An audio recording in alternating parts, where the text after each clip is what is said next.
an out of tune 808 will ruin your beat and no one will buy it or even use it for free. Damn, people won't even use it if you pay them. But by the end of this video, your 808s will be in tune always, 100% of the time. Before we get into the thick of it, I've got a question for you. What's the best way to listen to your loops and your drums at the same time? Comment down below with your answer. If you don't know, don't worry, because I'll be revealing the answer later in the video. Just stay tuned. Let's get into it. Now, this video was suggested by Gennaro Music, so shout out to him. If you want to get a shout out in my next video, comment down below with a video idea that you want me to make. You'll get a video you need and free promo, so you win twice. Happy days. First thing we need to do is check the note of our 808 and make sure it's at C5, which is where we want it to be. So this is my 808 in question.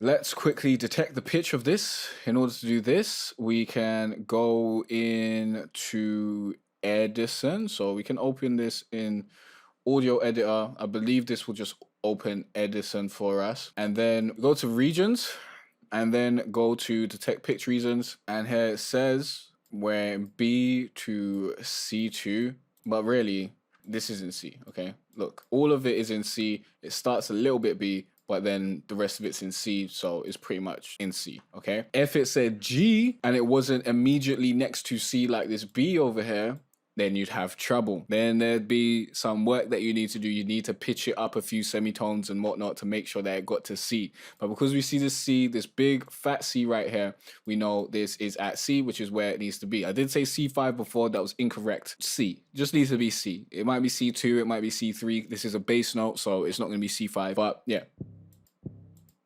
C. Good vibes. Usually, if you got a good sample, you won't need to do this. Your samples are usually already set at C. I'm just giving you this tip, this step, just in case you're out here in the wild, wild west downloading crappy samples. Please don't do that. Please don't do that. But if you are, here you go. This is from the future, by the way. Totally forgot to actually show you how to tune your 808 and change the key of it. So let's do that right now. First of all, use Edison as I showed you before, and with that you'll know the key of the 808. Now what you want to do is get it down to C.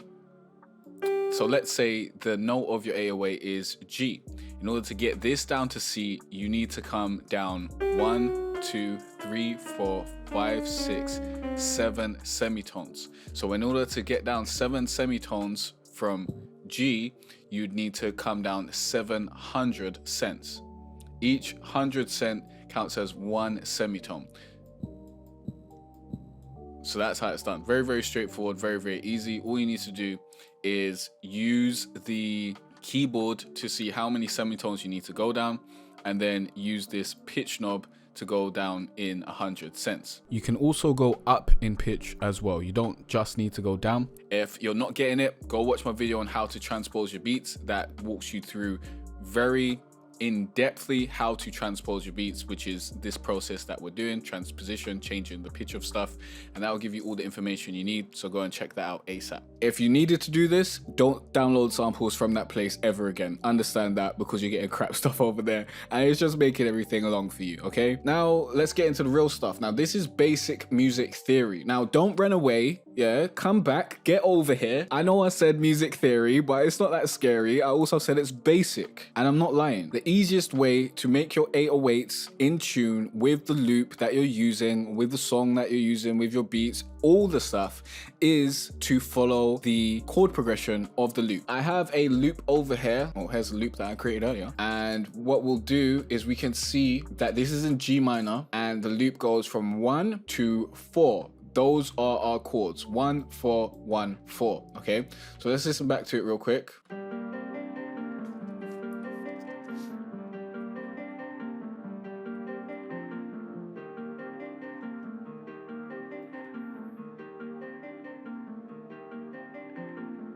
Now, you might have a loop that doesn't tell you where the chord progressions are. Sad times for you, you should have got a loop from me.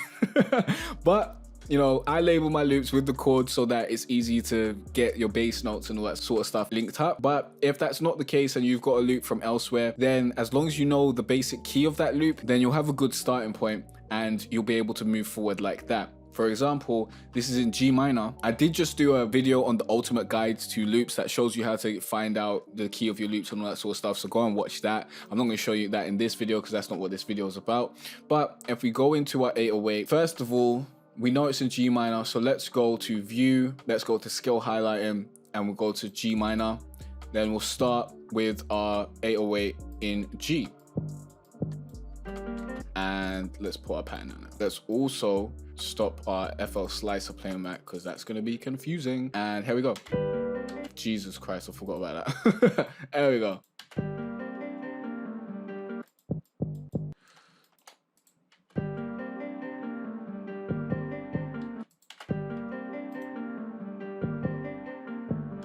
And then we can go to 4, even though we don't really need to, because this hasn't changed chords yet. It's going to change over here, but we can go from G to 4 and then 4 to 1 again.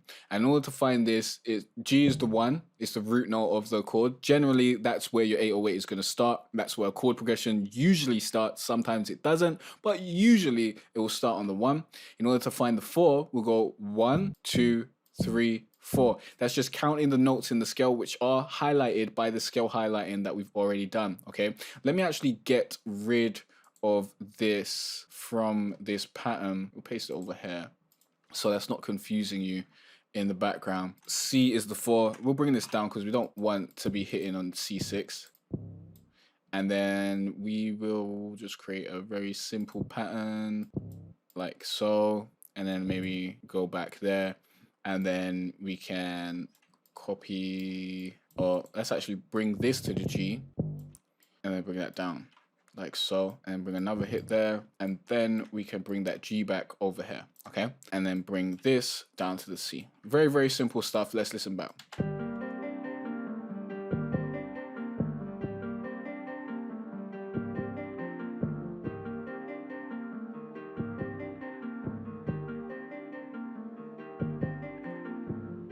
Honestly, I don't like the way that sounded with that C over here.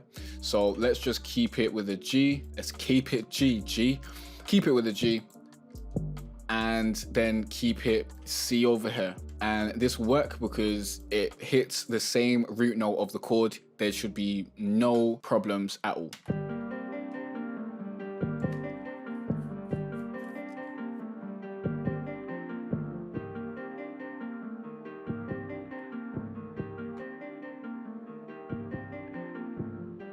Keep forgetting to loop that back around.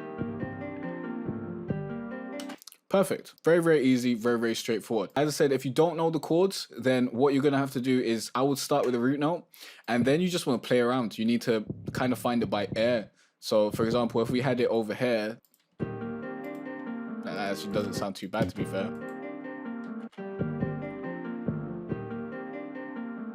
I think this could work with D, to be fair.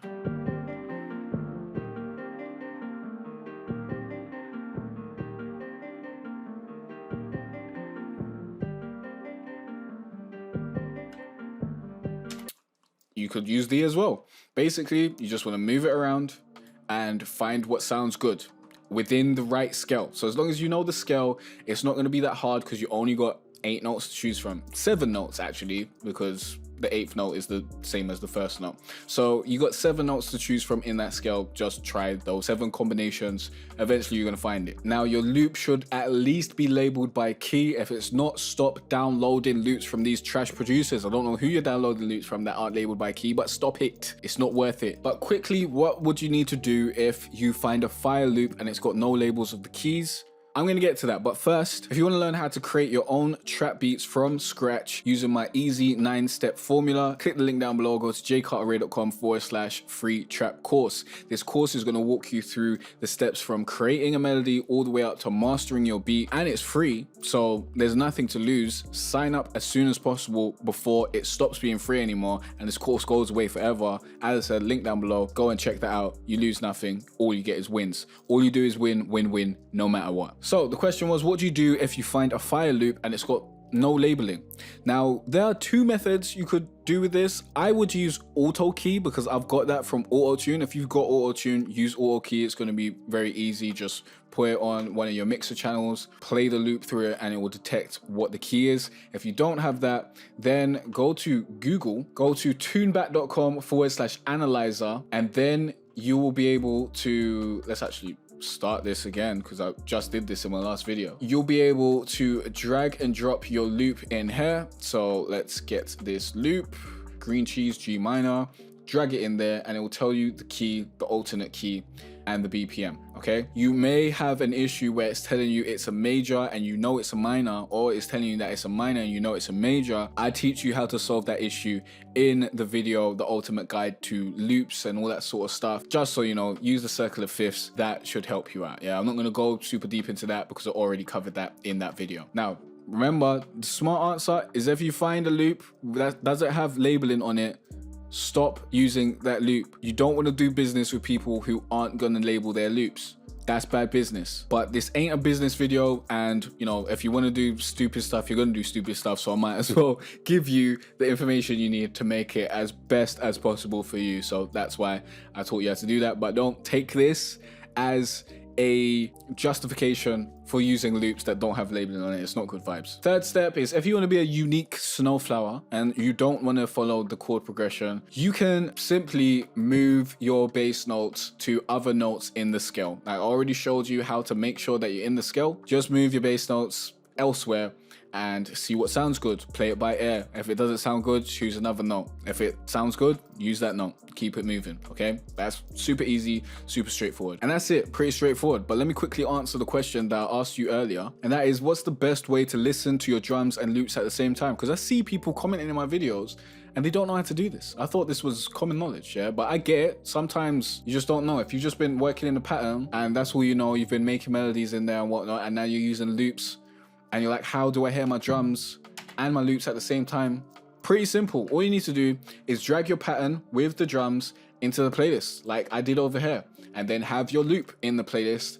And you need to listen to the song, not the pattern. You need to listen to song. So up here, go to song, not pattern, and you can still work on the pattern over here and listen to the loop at the same time, like we did.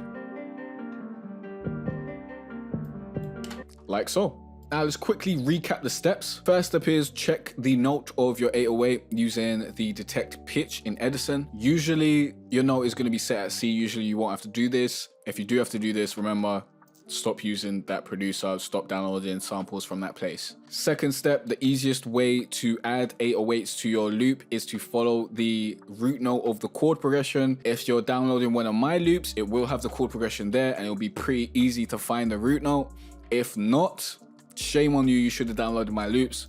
Besides that, use your ear. Start with the root note of the key that you're in, which should usually be the first chord, and then use your ear to find the next one and the next one and the next one and so on. And then third step, if you want to be unique and you don't want to follow the chord progression, use other notes in the scale. There are only 7 notes in the scale. Check them out, use your ear, find the ones that sound good. If they sound good, you can use them. Very, very simple, very straightforward. Now, watch this video. Check out the links in the description. There's some great stuff in there, like my beat mixing templates and stuff that will have your beats half mixed before you even get to the mixing stage. I'm sure you'll like that. And I'll see you in the next video. Peace out.